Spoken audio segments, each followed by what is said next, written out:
Okay, so we are live and we're going to watch another episode of Batman the Animated Series. I just had myself a lunch, which was sardines that I bought at the dollar store. And man, that was a good can of sardines. I know not everybody out there watching this is a fan of sardines. I'm sure some of you that are going to see this video are going to be like, ew, sardines, disgusting. And, you each their own. But I love sardines, man. Like when I was a kid, and I would go on fishing trips with my grandparents, and we would pack our lunch. That was what we had. And sometimes, if I was over at my grandmother's house and I was hungry and wanted a little bit of snack, there was that can of sardines in the cupboard and like some crackers and man, this was I bought this can at the dollar store and it was like the size of like a regular can of like peas or something. So it was a huge can of sardines, and I am full. It was a good lunch. So sometimes you don't feel like cooking anything. You just want to eat something. So you pull that can out of there. Don't even have to microwave it. Just drained it, dumped it in a bowl, and got myself a sleeve of saltine crackers, and that was a good lunch. So this episode is going to be Christmas with the Joker. And this was actually the first Joker episode that was produced, although it's hardly the first one to air because we've seen several Joker episodes already. But keep in mind, it's a Christmas episode, so they wanted to air it at Christmas. Now, here I am in early October. By the way, it is 4:12 in the afternoon on Monday, October the 9th. That is the time and date that I am recording this. So that's what time it is right now for me. So yeah, but this is the episode that I hit. So this is the episode we're gonna watch. So, excuse me. Now, yeah, I probably could have just delayed this episode and come back to it at Christmas time, but no, I'm committed to trying to watch these in order, despite HBO Max trying to throw them out of order for me. Oh yeah, here's something cool. I'm working on this figure of Ripley from Aliens, and I bought this head and all the parts to make it over a year ago. But when the parts came in, I'd misplaced the head, so I wasn't able to finish her. But I'm gonna finish her now. So, but just want to show her off real quick. Uh, so yeah, this was the first episode to feature the Joker. I believe also the first episode to feature Robin in terms of production order, but in terms of air date order, we've already seen these characters several times. So let's go ahead and get started. Let's not waste any more time.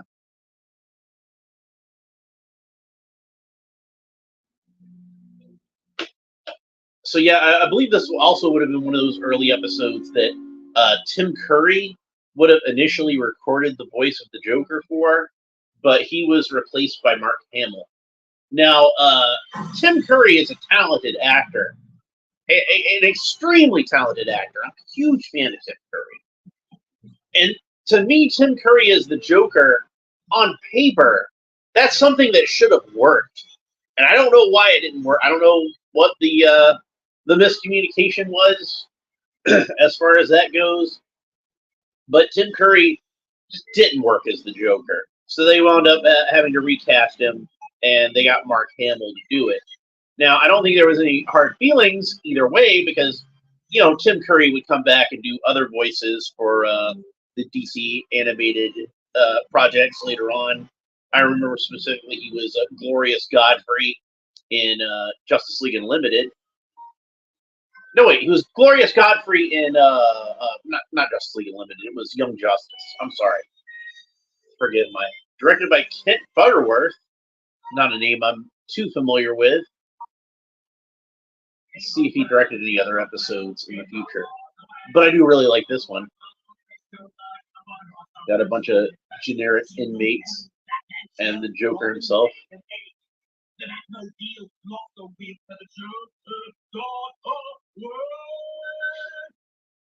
So doing a Christmas episode with the Joker, they had to fit that old, schoolyard song in there.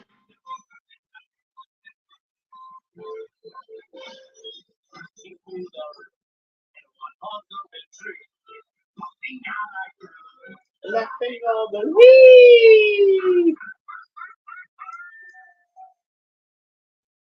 And this being like I said, an early Joker episode, we're gonna have no Harley yet. He doesn't even exist in the show yet. Think he's gonna make his move on Christmas Eve. Even scum spend the holidays with their family. He has no family.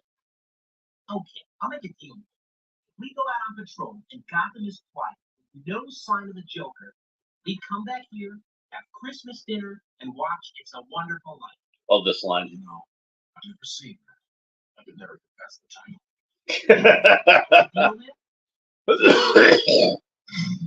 I'm so phlegmy today. Sorry.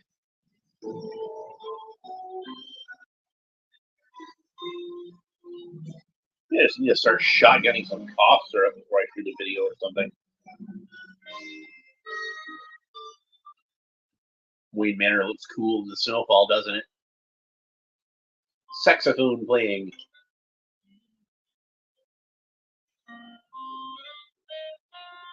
I do think that a lot of this animation, it's not bad animation. Don't think I'm saying anything bad about it. But it does seem like it's a little off from what we're used to. Not bad, but just different, And I think that's probably part of that being that this was such an early episode that they were still kind of figuring it out. And I've seen a lot of later, more refined episodes since then. So going back to like a really early episode like this, I start to notice a lot of the stylistic differences and things like that. Oh, it's for my grandson. Thanks so much. Merry Christmas. And now can we go home? Batman just can't find any crime. There was a whole comic book story about that. Harlan Ellison wrote it. It was in the mid 80s, where Batman's out trying to find some crime to fight, and he can't find any. And Alfred asked him at the end, "So how was your night, Master Bruce?" And he's like, "It was horrible." It's about how much of a difference one man can make to the city. Sound familiar? I love Robin in this episode. He's great. Oh, also, you would have noticed earlier that that's Clive Revel as Alfred, again, because it's, actually a really early episode in terms of production order. It's a wonderful life. It is Joker. Greetings, Gotham. Now, at this time, It's a Wonderful Life was still in the public domain. I don't know how they did it, but somehow NBC Universal wound up pulling some kind of legal maneuver where, now they own the rights to It's a Wonderful Life.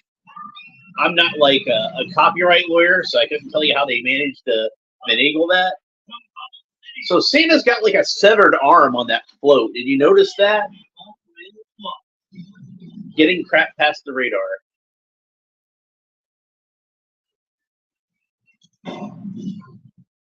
I love that there's no rhyme or reason or anything to this. There's no profit that the Joker's making. He's not gaining anything. He just wants to have a Christmas special. So he's gonna have one. And since it's the Joker having a Christmas special, it's gonna be all kinds of like mayhem and chaos and things blowing up, and that's just how he does things.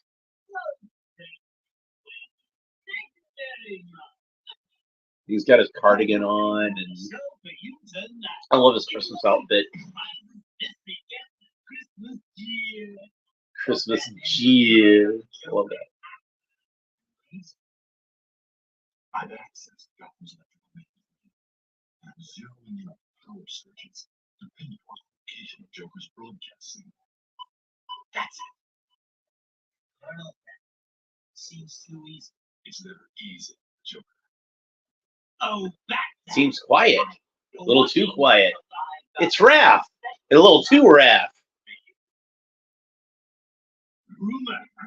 Christmas is a time to share with them. You can see lots of characters in the audience that we recognize, like Harvey Bullock and Summer Gleason, and Harvey Dent is in there again because this is a really early episode. So one of those cardboard cutouts is Harvey Dent, not Two-Face, Harvey Dent. The Awful Lawful family.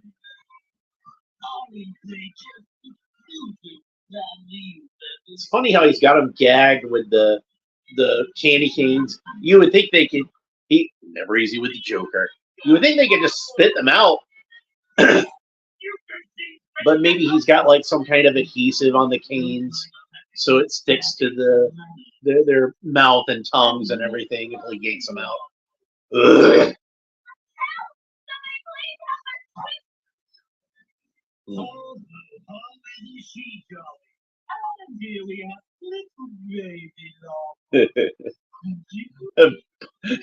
Bullock the baby. Just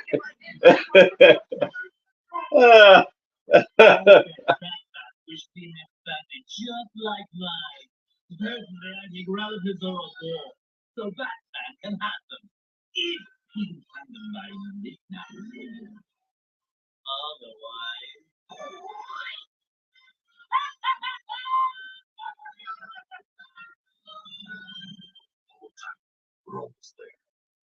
And again, this is the sort of thing where he's just doing this for basically for the lulz.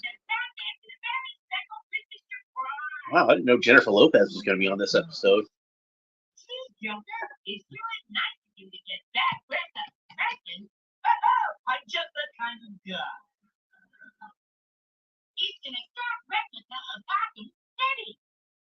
It has everything, even trains and bridges. Bridges? I just love blowing up bridges. In that case, let's go by. This is the Joker as I like him. Like, these days the trend is to do Joker as just being just some kind of homicidal maniac. And they've completely missed the point that the Joker is supposed to be funny. You know, he's an evil villain. He's a ruthless killer. Yes, that's true. But he's funny. He does this kind of stuff because he thinks it's funny.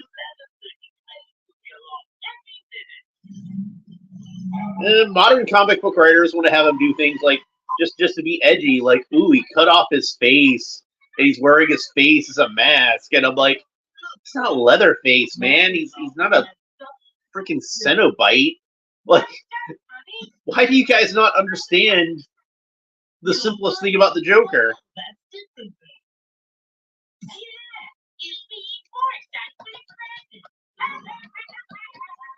A little bit of extra added drama to it. You know, it would have been enough for Batman just to have to stop the train because he doesn't want the train to blow up because it's got people on it. But, you know, putting Summer's mother onto it just adds just that little bit of extra drama to it. Gives it something a little more personal for our heroes to deal with. And yeah, Summer Gleason, I don't think was ever as major a character on this show as they originally intended her to be. But I think she's still a character we see on this show enough that, you know, we don't want to see her mother die. You know what I mean? It wouldn't be the same as, like, say, Alfred was on that train or somebody. But it's still enough to just give it a little bit extra kick. So Robin saved the passengers, and that means Batman's just got to deal with the engineer.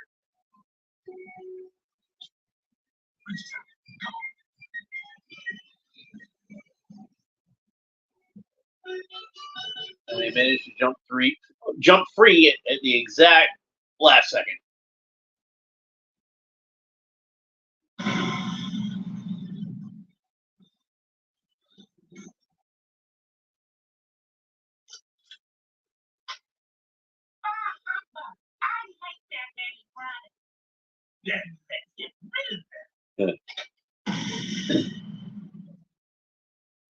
Oh boy, let's do this snowman. We've isolated Joker's broadcast signal. It's coming from the observatory on Mount Gotham.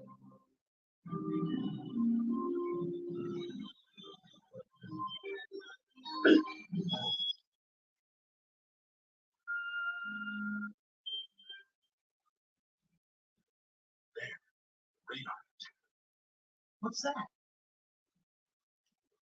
Careful, Robin. I'm sure there's more to this than meets the eye. It's never easy with the Joker. Man, look at the face on that Jack in the Box. That's great. Very Dick Sprang. Dick sprang out of the Jack in the Box. I'm sure all of you will enjoy sharing this special occasion. Ladies and gentlemen, boys and girls, live from the top of Mount Gotham, the death of Batman. Spoiler warning, Batman doesn't actually die. He survives. To send the very blast. We please just a word from our folks. Nice of the Joker to put a commercial break right where there was an actual commercial break. But since I'm streaming this on HBO Max, there's no commercial break. Try and get inside the territory. I'll draw a spot.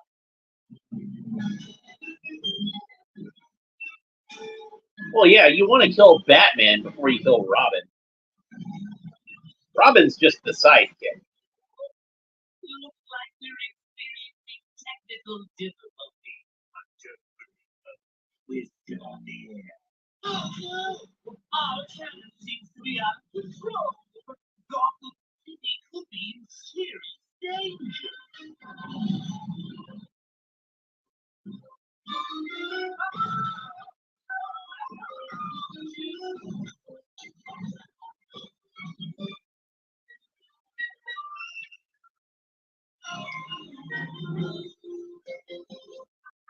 Bunch of Joker robots with guns for hands.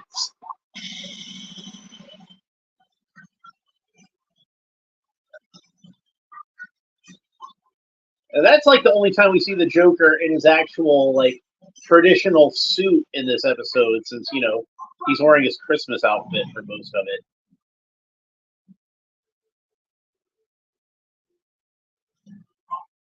Operation Cause and Effect.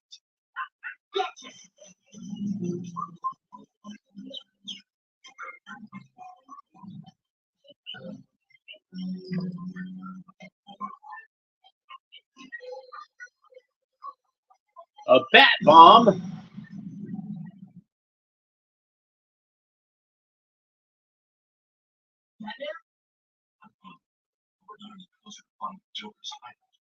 What's our next move? But look how barrel-chested Batman was in that shot. That's the kind of thing I'm talking about, where it's just a little off. It's not bad, but it's just different from what I'm used to at this point. Especially because, like, right now, like as I'm rewatching this, I'm trying to pay attention to certain things, like, the quality of the animation and stuff like that. I like Joker doing all this weird stuff, like the upside down chin face and everything. And it was a whole mask. Even though it was just like still the Joker's skin color.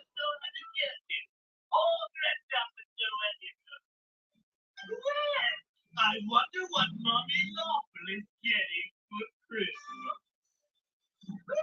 So, like, Batman's having, kind of a hard time finding the Joker, so the Joker is just like, what the hell, I'll just tell him where I'm at. Because, like I said, there's no real rhyme or reason to what the Joker's doing here. He's just doing this for the lulz. He wants Batman to show up.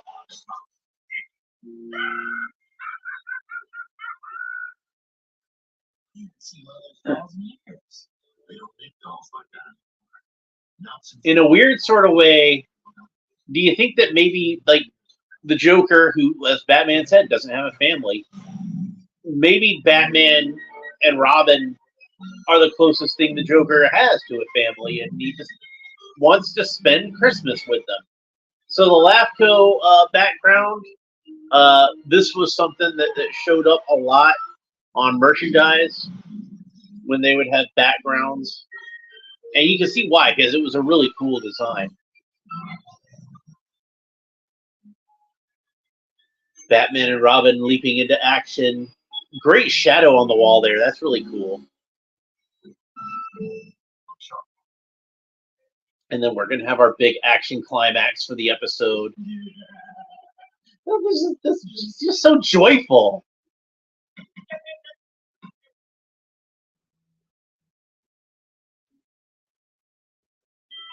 It's funny how I was talking about previously, how it took them a minute to figure out the Joker and really get their version of the Joker. But I kind of feel like this episode, which would have been the first one, they actually did get it.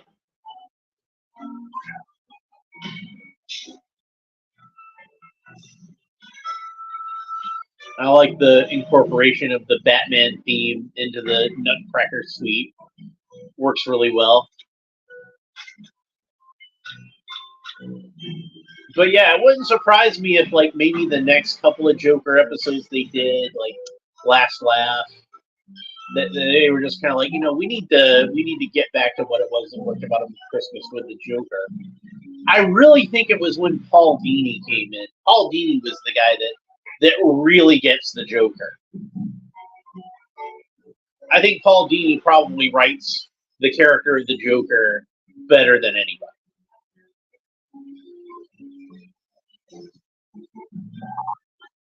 He just understands that character.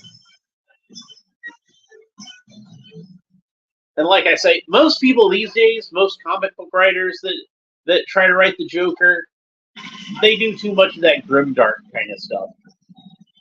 And I think too many people, in terms of the comic books, want to try to do the Heath Ledger version of the Joker. And I love Heath Ledger's Joker, don't get me wrong. But that's a live-action Joker in the context where you're trying to make like a very realistic version of the character. And realism doesn't work as well in comics. Because comics are a much more like impressionistic kind of medium.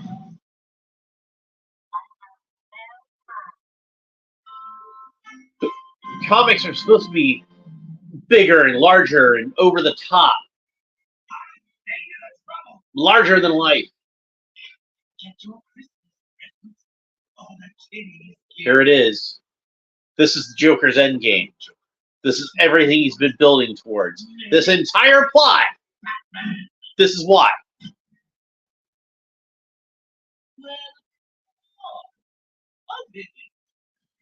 Don't do it, Batman. Easy. He's gonna open it anyway. And it's a pie. He hit Batman in the face with a pie. It's not even a poison pie. It's not even sleeping cream pie. Batman just gets all that, whipped cream off his face instantly. He saves Gordon and Summer and Bullock. You see what I'm talking about? Batman's good at lifting fat guys. There he was able to lift a fat guy and an average-sized guy and an average-sized woman. It was probably because of his fat guy lifting powers that he was able to do that. He would have had a harder time if it was just Summer and Gordon without the fat guy with him. He even saves the Joker. And they finally watched It's a Wonderful Life. It was nice traditional politics that recording It's a Wonderful Life. And it is a wonderful life. Yes. That's wonderful. So Bruce had a good Christmas after all. And he got to catch the Joker, and you know how much he loves that. So that was a good Christmas present that the Joker gave him, was like, this great action adventure story where he got to catch his greatest villain. So it's kind of heartwarming in a weird sort of way, isn't it? All right, so that was Christmas with the Joker. Probably one of the most beloved episodes of the show. I think for a lot of fans, it's kind of a tradition to go back and rewatch that one around Christmas time. I know it is for me. It's one where whenever I'm thinking of Christmas specials to watch once December hits, I always think, ooh, I should watch Christmas with the Joker because it's a lot of fun. So and like I said, it's still early days, so it's still kind of an embryonic episode of Batman the Animated Series. But we went back to it because we've seen several episodes since then where like they've really started to get into the swing of things. And this was one where they were still kind of figuring it out. But it was still, to me, a really enjoyable episode to watch, and I hope you enjoyed watching it with me.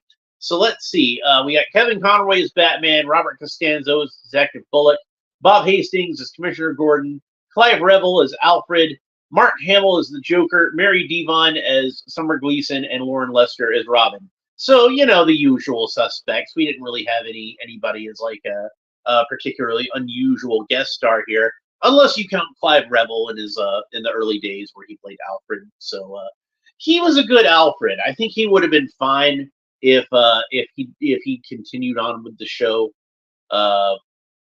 But I do think that I do like Efren Zimbalist Jr. better, but I'm not sure if that's just because I'm more used to his voice or because he's actually better than Clive Revel.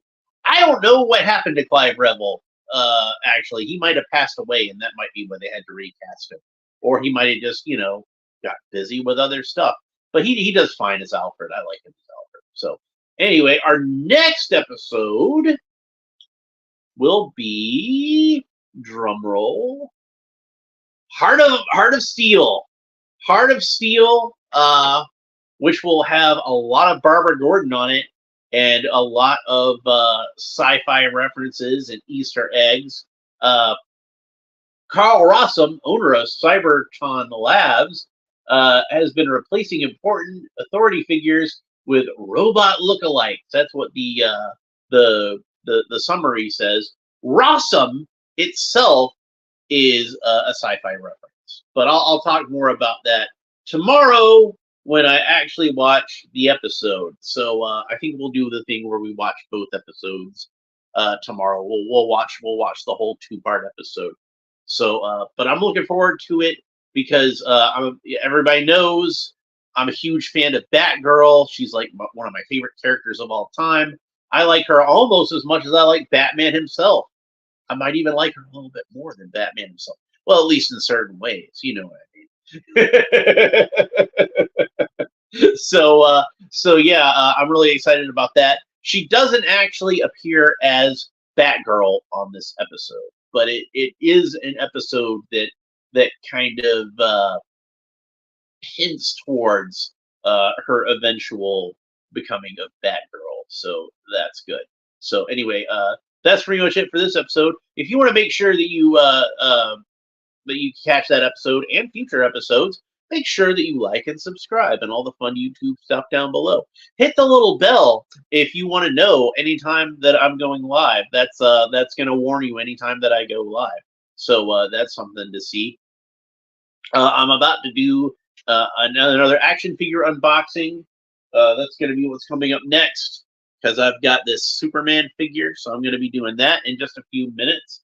And that's pretty much that. So we will talk to you next time. Bye.